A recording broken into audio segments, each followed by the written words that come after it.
ጋር የተወሰነ ገንዘብ አለ። ከፈለክ እሱን ትራንስፈር አድርግልህ ይችላል እንዴ? እንደሱም እኮ እኔም ጋር እኮ አይጠፋም። የባለፈው ደሞዝ እኮ አለ። እኔ ጋርም 500 ወደ መቶ ነገር አጠፋም። እያወራን ያለነው እኮ ስለ 10 ሚሊዮን ብር ነው።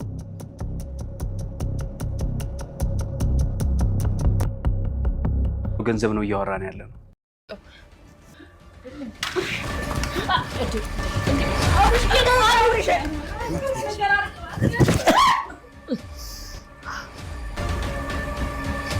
ያላችሁ አሰጡኝም። እኔ ጋርም 500 ወደ መቶ ነገር አጠፋም።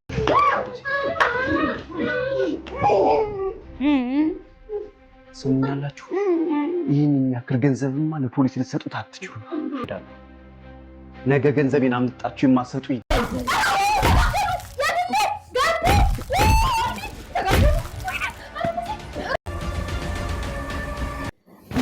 ጉድ ነው ዘንድሮ። ድህነቴ በስንት ጣሙ። ድህነቴን አቅፌ ብተኛ ይሻለኛል። ገንዘብ ስላገኘው ሰላሜን አጣው። ገንዘብ ስላገኘሁኝ እንቅልፍ የነሳኝ። ሀብታሞች ለኪያም እንቅልፍ አይተኙም የተባለው እውነት ነው ይላል ተንከሲስ። በስተመጨረሻ ብሩም ለፖሊስ ተሰጠ። ብሩ ለፖሊስ ሲሰጥ 24 ሰዓት ሳይሞላው የገንዘቡ እኔ ነኝ ባለቤት ባይመጣው የዝና ሰው ወይም የካሊብ ሞሲሳ ሰው። ይህ ገንዘብ ግን ከመድብል ዳይመንድ ጋር የሚገናኝ ነገር አለ እንዴ? መድብል የዳይመንዱ ዋጋ 10 ሚሊዮን ብር እንደሚያወጣ ሲያወራ ሰምተነዋል። ይህ ገንዘብ ግን መድብል አደራ አስቀምጥልኝ ብሎ የሰጠው ሰውዬ መድብልን ክዶ 10 ሚሊዮን ብሩን እንግዲህ የህገ ወጥ ስራ ስለሆነ ፖሊሶች ሲያባረሩት እነ መድብል ሰዎች ሳያገኙት እነ አብርሽ ግቢ ጥሎት ነው ወይስ የእውነት የካሊብ ሞሲሳ ገንዘብ ነው? ይሄ ገንዘብ እስኪ እናንተ ፍረዱ። ሰላም ሰላም፣ የተከበራችሁና የተወደዳችሁ ውድ ቤተሰቦች ሰላማችሁ ይብዛልኝ። አንዳንድ ጊዜ ንጹህ አይምሮ ይዘን የሰላም እንቅልፍ መተኛት እንመርጣለን ወይስ ያለፋንበት ብር እንደ አጋጣሚ እንደ ሎተሪ መንገድ ላይ ተጥሎ ብናገኘው እንጠቀምበታለን? እስኪ ይሄንን ለእናንተ ፍርድ ሰጥቻለሁኝ። በስተመጨረሻም ገንዘቡ ስላለ ብቻ ሰላማችን አሳጣን፣ ፍቅራችን አራቀብን፣ ድህነታችን በስንት ጣሙ፣ ድህነታችን በስንት ወጉ ብለው ይሄንን ገንዘብ አሳልፈው ለህግ የሰጡት የኋላ ኋላ ግን መዘዝ ይዞባቸው መጣ። የትትና ጉዳይ ይቆየን። አሁን የምደራደረው ስለ 10 ሚሊዮን ብር ነው በማለት እንግዲህ ተንከሲስን ይዞት ሂዷል። የተወደዳችሁና የተከበራችሁ ቤተሰቦች አንዳንድ ጊዜ የምንወስናቸው ውሳኔዎች የኋላ ኋላ ዋጋ ያስከፍሉናል። በእርግጥ አለመወሰንም ዋጋ ያስከፍላል። ይህ ገንዘብ እዛ ቤት ተቀምጦ ቢሆን ኑሮ መሳይ ይዞት ብስ ነበር የሚለው። መሳይም ይሄን ገንዘብ ስላየ ነው ብዙ ወጥመድ እያዘጋጀ ተንከሲስን ለማጥመድና አርግዣለሁ ካንተ እያለች እንግዲህ ጽጌን የላከበት። በስተመጨረሻም ተንከሲስ ራሱን ይዞ ሊጠፋ ሲልም አብርሽና መሳይ ደርሰውበት ተመልሷል። የኋላ ኋላ ግን ፍቅራችን አሳጣን፣ አንድ ኢትዮጵያ የሆነውን በታተንን፣ በብሔር በተነን እያሉ እንግዲህ ብዙ ትምህርት ያገኘንበት ነው። ይህ ገንዘብ የኛ አይደለም፣ የላባችን አይደለም። የላባችን ስላልሆነ ነው ደግሞ ሰላም ያሳጣን፣ ፍቅራችን ያራቀብን። ለህግ አካል ይሰጥ ብለው በወሰኑት ውሳኔ አብርሽ ለህግ አካል ሰጥቶት ከመጣ በኋላ የዝና የካሊብ ሞሲሳ ሰው እንግዲህ መጥቷል።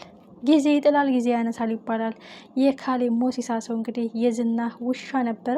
አሁን ዝና ሲወድቅ እሱ ደግሞ ተሹሟል። ጊዜ ያነሳል ጊዜ ይጥላል።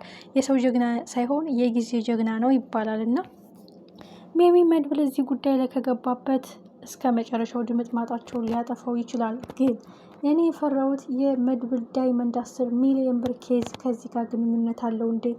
ፖሊስ ላይ የገባ 10 ሚሊዮን ብርስ እንዴት ነው ከዛ ፖሊስ እጅ ወጥቶ ተንከሲስን ሊያድነው የሚችለው? ተንከሲስንስ እንዴት ነው የሚያተርፉት? የማይፈታ እንቆቅልሽ፣ ያልተፈታ ቋጠሮ ሆኗል። ሁሉም ተጨንቀዋል። አብርሽም ራሱን ወቀሳ ላይ አስቀምጠዋል። ይህ ገንዘብ ፍቅራችን ቀምቶናል፣ ሳቃችን ነጥቆናል፣ ሰላማችን አርቆብናል። ስለዚህ ይህን ገንዘብ የምትፈልጉ ከቤት የውጡልኝ እያለው አብርሽ በስተመጨረሻ እናንተ ትበልጡብኛላችሁ፣ ጧት ካገኘሁት ገንዘብ ትናንት የነበራችሁኝ እናንተ ቤተሰቦችን መርጫለሁ በማለት የወሰነው ውሳኔ ተንከሲስ ጥሩ ውሳኔ ቢሆንም የሰላም እንቅልፍ የሚተኛበት በልቶ የሚያድርበት የበላው የሚስማማው ቢሆንም ግን የኋላ ኋላ መዘዝ ይዞበት መጥቷል። እጅግ የሚገርምና የሚደንቅ ነገር ትትናም ስለዚህ ኬዝ አታውቅም፣ የፈራችው እኔን ብለው መጡ በማለት ገብሮ ክፍል ገብታ ነበረ። ገብሮ ስለ ፖሊስ መሰጠቱን የሚያውቀው ጉዳይ የለም። የዝና ሰው ሳይሆን የካሌብ ሞሲሳ ሰው ይህን ገንዘብ ከየት አመጣው? ምንስ ሰርቀው ነው? ምንስ ሰጥተው ነው ይህ ገንዘብ ወደነ አብርሽ ግቢ ሊወረወር የቻለው? እንዴትስ አጋጣሚው ተገጣጠመ? ሜቢ ገንዘቡ ይመለሳል? በፍጹም ህግ አካል ውስጥ የገባ ገንዘብ በፍጹም አይመለስም። ግን ተንከሲስ እንዴት ነው የሚያተርፉት? ተንከሲስ እንዴት ነው የሚያድኑት? አንዳንድ ጊዜ በፍቅር መሀል ጸብ አለ፣ በጸብ ፍቅር አለ የሚባለው ነገር እውነት ነው። ተንከሲስም ይላል እንዲሁ ለጊዜው ብንጋጭም ብንጣላም ግን ፍቅራችን ከእውነት ነው፣ ጸባችን የውሸት ነው ይላል። መሳይ ችግር ውስጥ ገብቶ ሳለ ተንከሲስ እንዴት እንዳሰበለት አይታችኋል። ተንከሲስ አሁን ችግር ውስጥ ሲገባ መሳይም እንዴት ተጨንቆለት እንደሆነ አይታችኋል። የገንዘብ ጉዳይ ሲሆን እንጣላለን እንጂ በእውነተኛ ፍቅራችን እኮ እንዋደዳለን። እሱስ ያለን እኛስ ያለ እሱ ማን አለን? የሁላችን ሰብሳቢ አብርሽ ነው። ተንከሲስ ምንም መሆን የለበትም። ብዙ ሳቅ፣ ደስታ፣ ሐዘን፣ ክፉ ደስታ ብዙ ነገር ያሳለፍንበት ነው። ሲቸግረን ተካፍለን፣ ሲደላን ተካፍለን፣ ሳቃችን በጋራ ችግራችን የምንፈታ። ስለዚህ ተንከሲስ መሆን የለበትም እያለ መሳይም እንግዲህ ምን ያህል እንደሚዋደዱ እና እንደሚከባበሩ አይተናል። ግድ ከአንድ እናት ማህፀን መወለድ አይደለም፣ ዋናው የህሊና እረፍትና የአይምሮ አስተሳሰብ ነው የሚወስነን እያለ ነው። ጽጌም እንግዲህ ገንዘብ ስታገኙ ትባላላችሁ፣ ገንዘብ ስታጡ ትፋቀራላችሁ። ሲጀመር ገንዘብ ስንቱን አፋጅቷል፣ ስንቱን አለያይቷል፣ ስንቱን አጋሏል። ገንዘብ አንዳንድ ጊዜ ከፈጣሪ ጋር ገንዘብ ሲመጣ ይዞት የሚመጣው መዘዝ አለ፣ ጣጣ አለና ገንዘብ በሚመጣልን ጊዜ ከፈጣሪያችን ጋር የበለጠ መጠጋት አለብን። ምክንያቱም በገንዘብ ላይ የማያርፈው ብዙዎችን ሰላም የሚነሳው ሰማይ ጠሪው አብሮ ስለሚመጣ ማለት ነው። ስለዚህ ከእንደዚህ ያለ ነገር ይሰውረን፣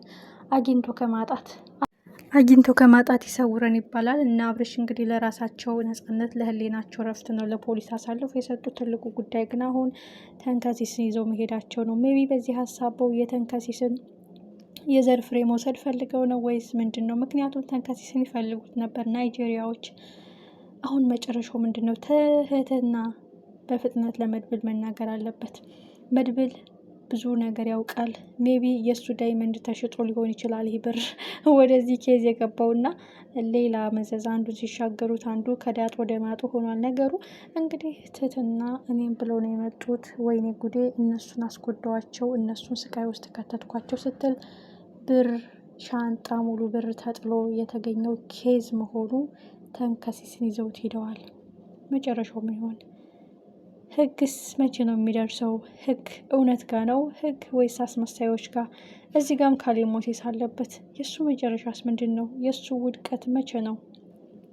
አገኘው ብለው ሲደሰቱ ፍቅራቸውን ነሳቸው። ፍቅር ከምናጣ ገንዘቡን ለህግ አካል እንስጥ ብለው ከሰጡ በኋላ ሌላ ጣጣ፣ ሌላ መዘዝ መጣባቸው። ይህን ቆቅልሽ ማን ነው የሚፈታላቸው? ይህንን ጣጣ ማን ነው የሚያስቆምላቸው? ተንከሲስን ማን ነው ነፃነቱን የሚያሳውጀው? ሁላችንም በጉጉት